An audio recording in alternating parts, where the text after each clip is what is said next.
आज आपको सुनाने जा रहे हैं कर्म बड़ा या भगवान शिक्षाप्रद कहानी को जरूर सुनिए। एक गांव में दो पड़ोसी थे जो बचपन के अच्छे मित्र भी थे। उनका नाम रमन और हरिलाल था। दोनों स्वभाव से काफ़ी भिन्न थे। रमन बहुत धार्मिक था और भगवान को बहुत मानता था। वहीं हरिलाल कर्म में विश्वास करने वाला बहुत मेहनती व्यक्ति था। दोनों की आर्थिक स्थिति ज़्यादा अच्छी नहीं थी। एक बार दोनों ने मिलकर अपनी परिस्थितियां बदलने के लिए भागीदारी में थोड़ी ज़मीन खरीदी।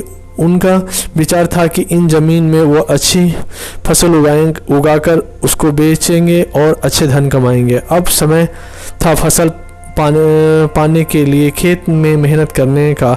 मेहनती हरिलाल खेत में काफ़ी ईमानदारी से मेहनत करता, लेकिन रमन से दूर ही रहता और मंदिर में जाकर भगवान से अच्छी फसल की उपज मिले इसलिए पूजा प्रार्थना करता। समय बीतता गया और कुछ समय बाद खेत की फसल पक कर अच्छे से तैयार हो गई।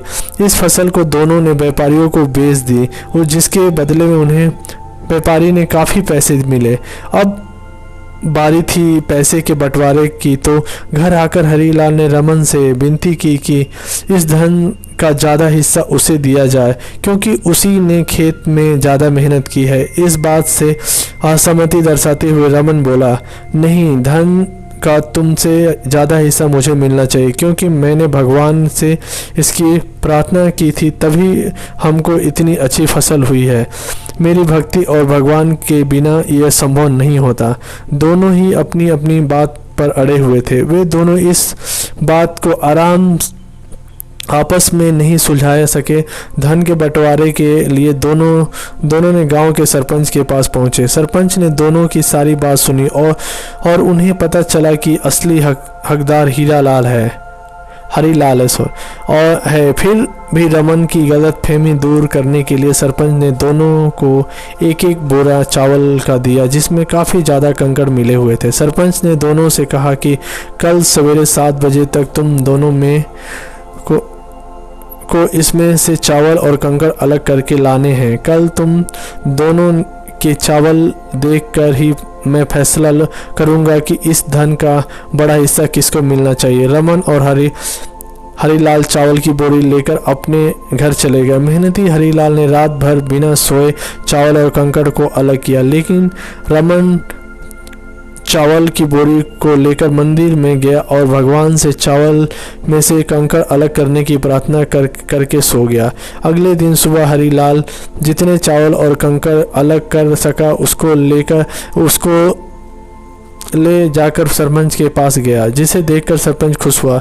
रमन वैसे की वैसी बोरी को लेकर जाकर सरपंच के पास पहुंच गया। सरपंच ने रमन से कहा कि दिखाओ तुमने कितने चावल साफ किए हैं। रमन ने कहा कि मुझे अपने भगवान पर पूरा भरोसा है कि उन्होंने सारे चावल साफ कर दिए होंगे।